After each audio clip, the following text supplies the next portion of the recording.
Welcome to Herbally Yours, an adventure into the world of natural medicine. Here is your host, Dr. Ellen Kamai, the natural nurse who will help you take the leap to ultimate wellness.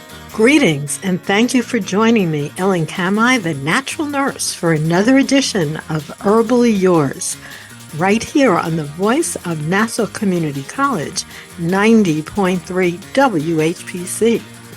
Listen live on air or online at iHeartRadio, Odyssey, TuneIn app, smart speakers, nccradio.org, or our own WHPC app. Download it today. And podcasts of the show are available wherever you get your podcasts, including Apple, Google, and Spreaker. Today, we are so happy to have our wonderful guest, Dr. Eugene Zampieron. And our topic today is Healing Herbs of Jamaica, a Natural Alternatives Tour. Dr. Zampieron received his degree in Biological and Marine Sciences from the State University of New York at Stony Brook, and he then attended Bastyr University and earned his doctorate degree in naturopathic medicine. Dr. Z was the founder and lead professor at University of Bridgeport Department of Naturopathic Medicine, and he continues to practice in Woodbury, Connecticut, and lucky for you, wherever you are, via Zoom as well, with an emphasis in environmental medicine and detoxification therapies using hydrotherapy, nature cure, homeopathy, and botanical medicine. Also, every year, as part of Natural Alternatives, Dr. Z leads a yearly tour to the island of Jamaica. And this is open to all who'd like to experience the life of a traditional bush doctor and study traditional healing techniques. To find out more, you can visit the link or go to ecotoursforcures.com. Thank you so much for joining us today, Dr. Z. It's a great pleasure, Ellen. Thank you. In total openness, let's just say that Dr. Zampieron and I are business partners, and we have been friends and partners and co-authors on many books, including The Natural Medicine Chest, Arthritis, the Alternative Medicine Definitive Guide, Supplements for Pain, and many other books, all of which you can find at naturalnurse.com under books. So we are not just meeting here today. We've been involved in many projects together. And one of those is taking people on herbal tours. And we go many places. For instance, Restoration Farm in Old Bethpage. We go there. Also, Gilberti's Organic Herb Farm up in Connecticut, more in Dr. Z's area. And we take people into Chinatown regularly to study Chinese medicine. And then for many years, we have been doing this tour that we'll be talking about on today's show, which is to the island of Jamaica. And we don't just mean up the island here in Long Island. We mean actually taking a plane and going to Jamaica. Now, that tour was on hiatus for a couple of years because of the whole pandemic that we faced. But now we're back.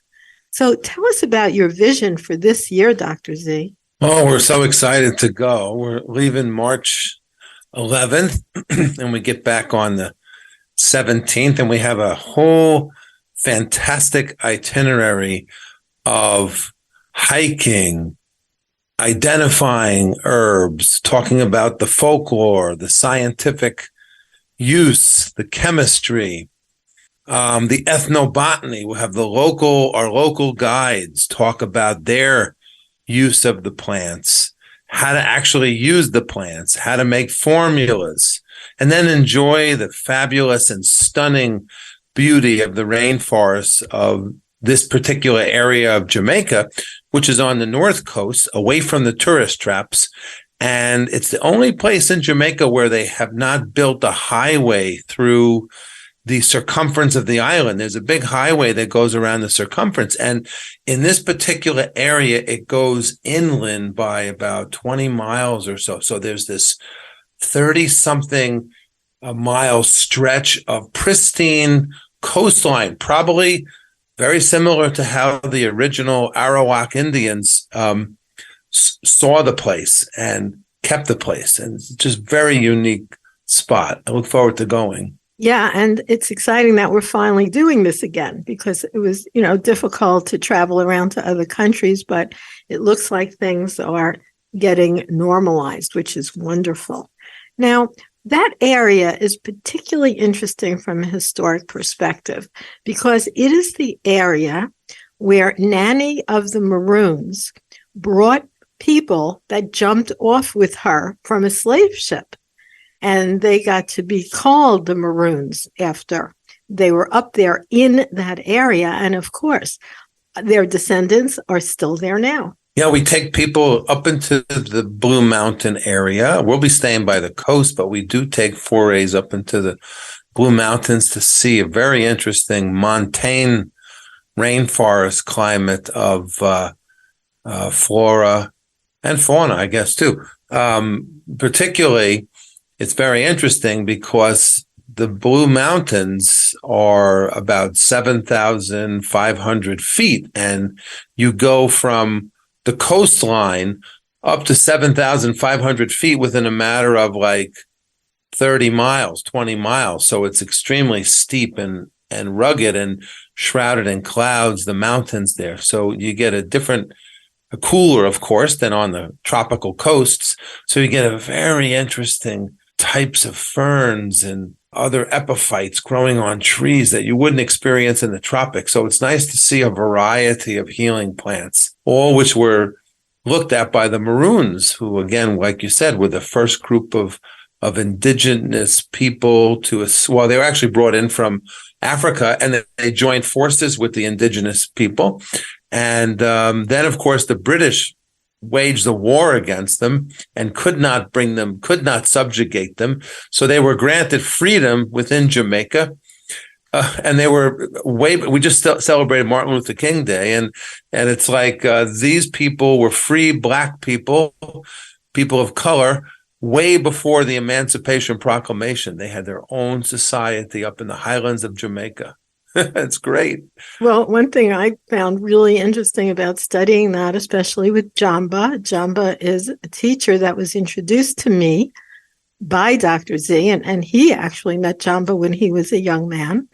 And if anybody's interested, you can just Google Jamba, Jamba, Jamba of the Maroons, and you'll see an article that Dr. Zampieron and I wrote in Herbalgram magazine about Jamba after he passed.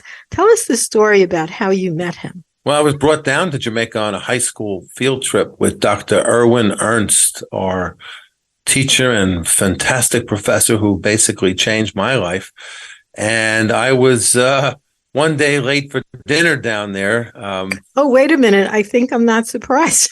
I was out in the bat caves and looking at the plants and things like that. So we came back and there was no dinner, and we had kind of knew this Jamaican guy that would cook food in traditional style up at a place called The Point, which is this promontory that juts out to the Caribbean. So he invited us up for dinner, and we had a traditional West Indian sumptuous feast.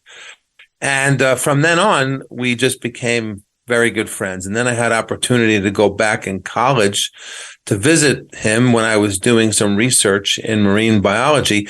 And that's when I got sick. I was traveling. We were traveling all through the mountains and things. And I probably drank some water I shouldn't have. And I got sick, and I was pretty sick with intestinal dysentery of some sort. And instead of going to a Western doctor, I, sort of confided in Jamba and one of his teachers, Pop, and they said that they would take care of this problem where Western medicine couldn't. And so, I didn't know a lot about herbs, but he took me out into the forest and to pick the herbs. And we talked about how they worked and developed a formula. I drank the tea for a day and completely healed. Now, here's a guy without a college education that knew more about the plants than anyone I had ever known. And I was just so excited that I left marine biology and wanted to learn everything I could about plants. Now, I found out about naturopathic medicine when I got stateside and flew out to Seattle and studied. And that's when I met you when I was a student.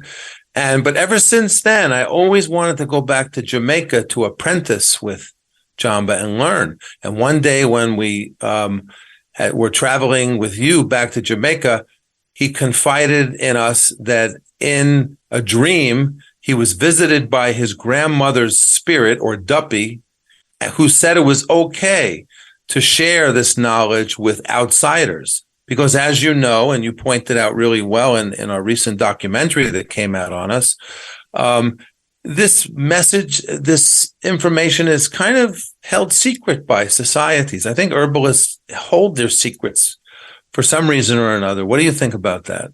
Well, that's interesting, Dr. Z, because even more recently, there's a lot of discussion about if a Western person shares information about herbal medicine, that they are sort of co-opting it from its owners who may have been more traditionally linked people to that area.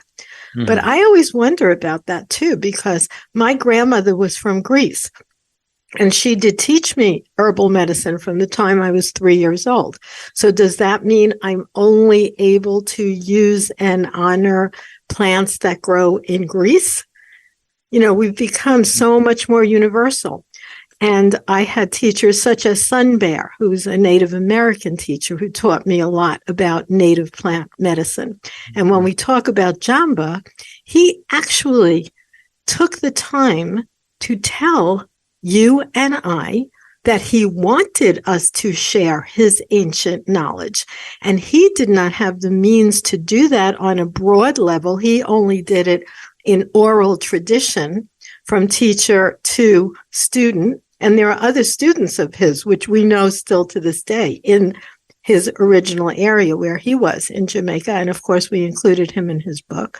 But he asked us to share that knowledge in written form. Yeah, I mean, that was just an honor to do that. So we then decided to take people to Jamaica. I mean, I always took people to Jamaica, friends, family, and they were many times changed by the whole experience. But then we decided to actually take people down and to experience what it's like to live a traditional lifestyle, which a lot of the people still do down there. And that means not running to the drugstore every time you're sick, understanding what's out there with what they call the bush. These are bush doctors, and understanding how to use it, how to make it into medicine, how to combine it. Just such amazing knowledge. I mean, it was all taught by their grandparents and their nannies and their teachers.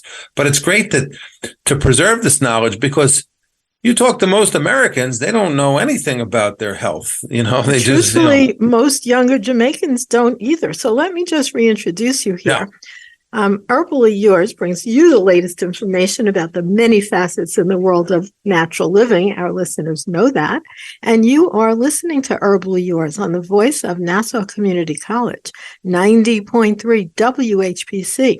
You can always listen live or online at www.nccradio.org or iHeartRadio. Now, today, our guest is Dr. Eugene Zampieron, and we are discussing a trip called Healing Herbs of Jamaica, a Natural Alternatives Tour. And you can find out more by going to Echo Tours for Cures, or tune into the archives of our show and we'll have a live link to that.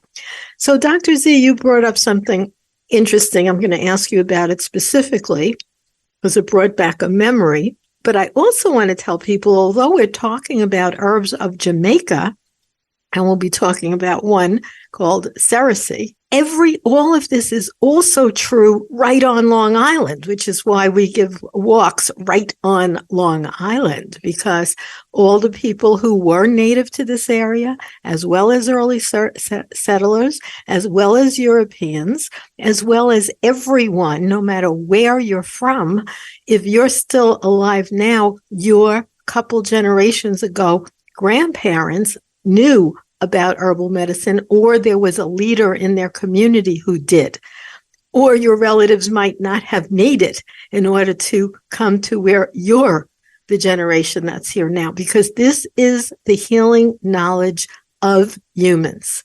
That's the thing. So it goes on Long Island, it goes on in Connecticut, it goes on to Jamaica and every other place in the world. But specifically in Jamaica, I love the plants. And here in Florida, where I spend my winters, we have a lot of the same exact plants. So, Dr. Z, you were talking about Cerasee, and I wanted to bring that one up because we were on one of these tours, like is coming up right now in March. If anybody would like to join us this year, you can sign up for it, or any other year, because we'll be doing it all the time now. But we actually had a woman who ran the hotel that we stay at. They're beautiful little kind of fancy huts, let's say.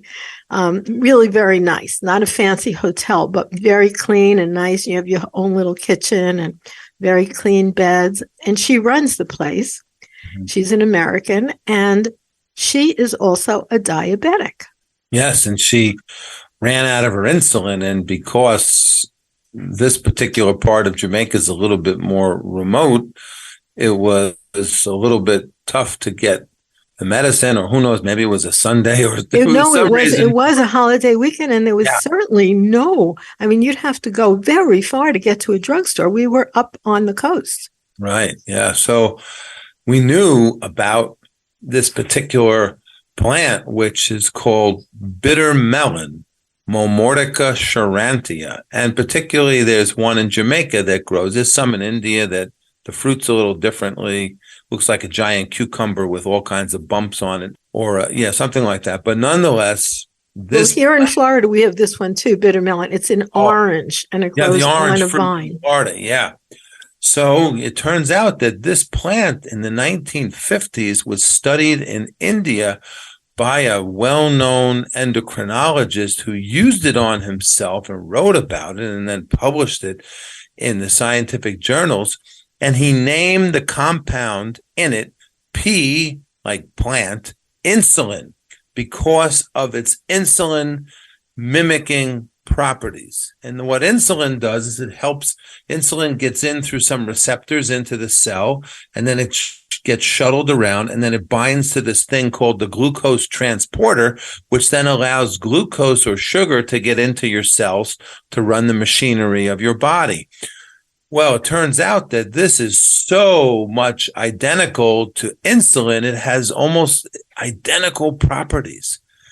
Knowing this, we prepared decoction or infusion of the plant and had her drink it. And you should see, and of course, she took glucose readings, and her glucose began to normalize, so much so that she was able to be stabilized until she can get her proper insulin.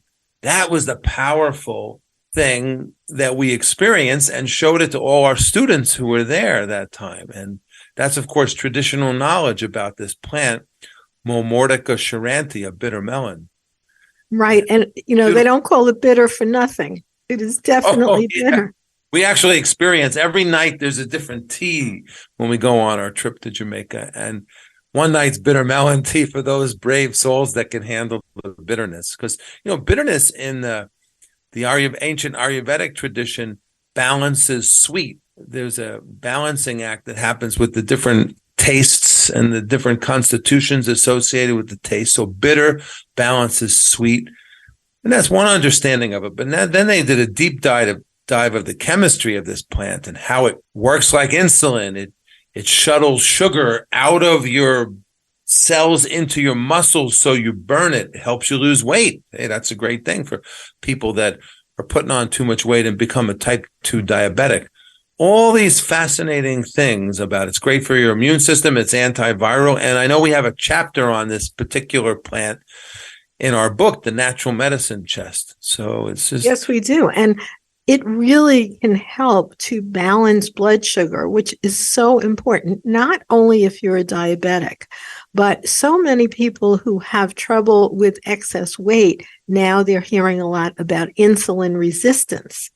And bitter can definitely help. Even something like berberine can be helpful for insulin resistance. Yes. So that's a very important point. And the other thing is, people need to beware if they start taking herbs and they're taking insulin or other things like that, they kind of need to have a good conversation with their doctor. And it's good that we educate people about where to resource information. Like this morning, I had Mark Blumenthal of Herbalgram magazine, and they do a fantastic job educating the public about the scientific validity of herbs and where to get information and where to get good products that are evidence-based, safe, free of pesticides, herbicides, you name it. So with herbal medicine comes great responsibility. Also, making sure that everyone doesn't like rip up every cerasee plant in the world. I know it's a kind of a noxious weedy plant in Florida, but you have to be sustainable when you use these plants. And sustainability is a very big topic that you and I always talk about. Right. And even if we're collecting edible and medicinal plants right here at Restoration Farm in Old Bethpage, and you can go to our website at naturalnurse.com and we'll be posting those coming up when it warms up there back east. We usually do that in June and July. In fact, at Dr. Z, we have to have a conversation about tentative dates. Our calendar meeting, yes. So there's so many healing herbs. And not only do we do healing herbs on our trip into Jamaica, I love the one that's called Ram Goat Dash Along. Tell us about that. That's a great name. I love the folkloric names of these plants. So this was, I guess through observation, when a male goat eats it and just explodes with energy, sexual energy, just energy in general. The ram of the goat, the ram, and keeping a watch on his harem, keeping other rams away. So what they thought of is, maybe this herb can give humans energy. And sure enough, we know that that's true.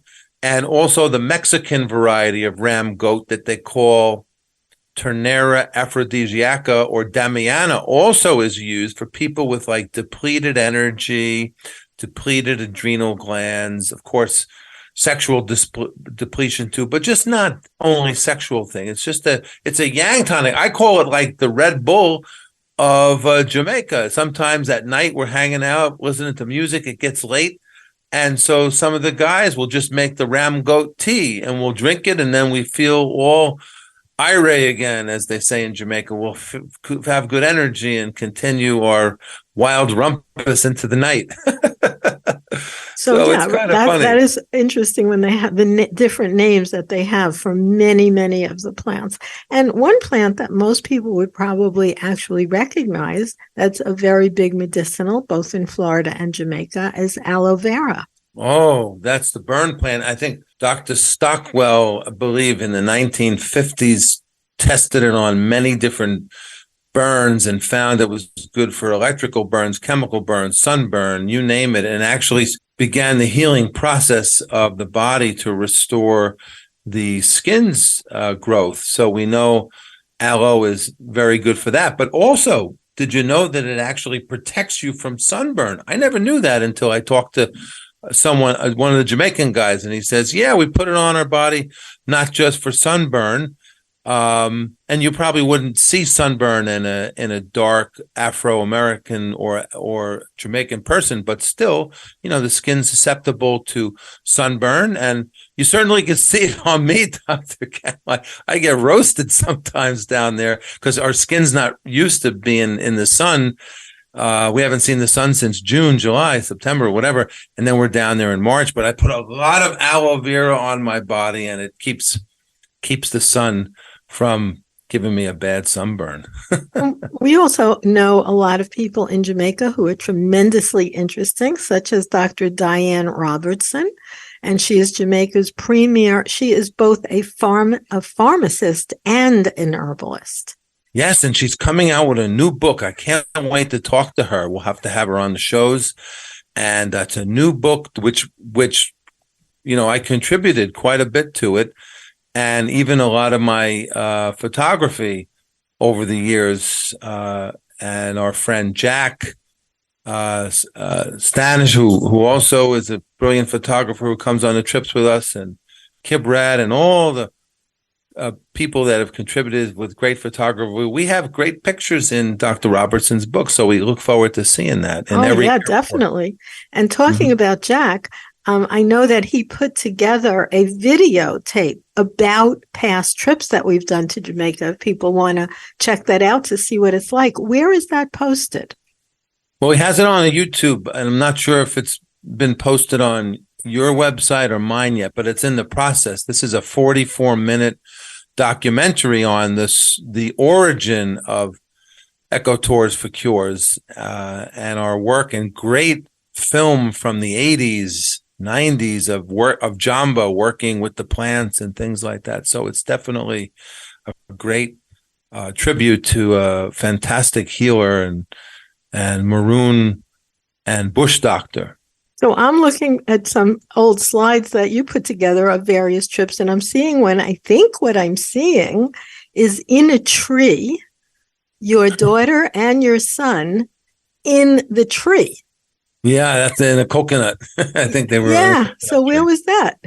But let me tell you, that was in Florida, actually. Oh, okay. And they are grown adults. Yeah. So this picture isn't new. They were little kids in this picture. Isn't that amazing? Yeah. And actually, I'm excited that my son's coming down with me to Jamaica too. So he's gonna travel with me. So yeah. So I think the idea is to have fun, have a vacation, learn, experience nature, balance yourself, experience the ocean and the positive vibes and what they call the negatively charged ions, which heal your body. And we need that, especially if we're cut off from nature, which a lot of people are. We need to get out of nature. I spend tons of time in nature all season.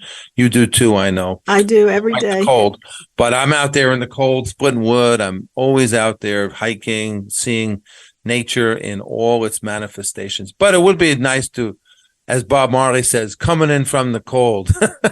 So we thank you so much for that interesting conversation, Dr. Z. And people can check out more at echotoursforcures.com. There's a Facebook page, and they can always get in touch through naturalnurse.com or drznaturally.com. So thank you so much for being a guest today, right here on Herbally Yours.